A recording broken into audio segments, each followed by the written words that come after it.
একসাথে এত মানুষের জমায়েত বাংলাদেশ আগে কখনো দেখেছে কিনা তা বোধহয় হলফ করে বলা কঠিন। সংখ্যার হিসাবে কত লাখ কে জানে। ৬৮ একর আয়তনের সোহরাওয়ার্দী উদ্যান ছাপিয়ে জনসমুদ্র ছাড়িয়েছে আশপাশের সব সড়কে। শাহবাগ, নীলক্ষেত, কাকরাইল, বাংলা মোটর সহ বিভিন্ন রাস্তায় তখন মানুষের সয়লাব। তীব্র গরম উপেক্ষা করে ঢাকার বাইরে থেকেও সামিল হয়েছেন বহু মানুষ।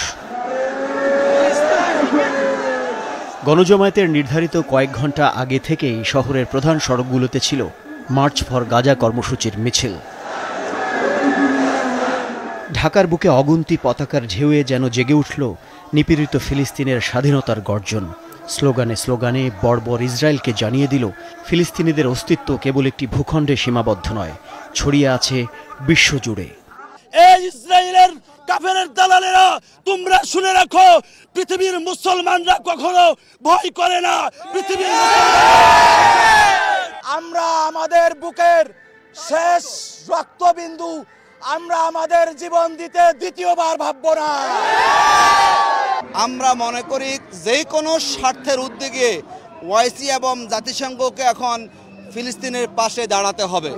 আমরা তো ওই দেশে যেতে পারছি না, তাই আমাদের দেশে যতটুকু সামর্থ্য আমরা প্রতিবাদ করতেছি। গাজাবাসীর প্রতি সংহতি জানানোর এই মিছিলে সামিল হয় দেশের সব রাজনৈতিক দল, ধর্মীয়, সামাজিক, সাংস্কৃতিক সংগঠন ও প্রতিষ্ঠানের প্রতিনিধিরা। দূর দেশের নিপীড়িত মানুষের পাশে দাঁড়ানোর আহ্বান তারা ছড়িয়ে দিলেন লাখো জনতার মাঝে। ফিলিস্তিন ফিলিস্তিন, আল কুদুস আল কুদুস। এরপর মঞ্চ থেকে ঘোষণা করা হয় ঘোষণাপত্র। ইসরায়েলের সাথে কূটনৈতিক সম্পর্ক ছিন্ন করতে পৃথিবীর সব দেশের প্রতি আহ্বান জানানো হয়।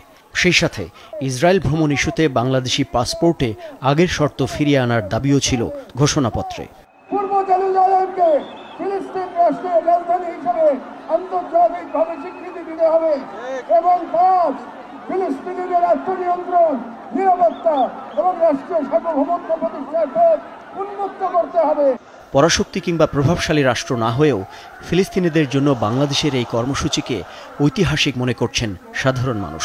আক্ষরিক অর্থে এটি হয়তো সরাসরি প্রভাব ফেলবে না, তবে তাদের প্রবল বিশ্বাস সেই দিন খুবই সন্নিকটে যখন মানবীয় মূল্যবোধ সম্পন্ন শতকোটি মানুষের প্রতিরোধে পর্যুদস্ত হবে ইসরায়েলি বর্বরতা।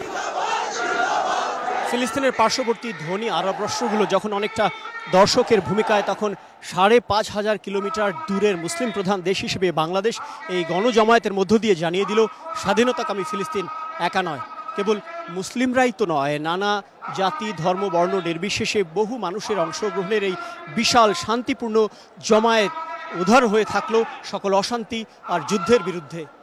মাকসুদুন নবী, চ্যানেল 24, ঢাকা।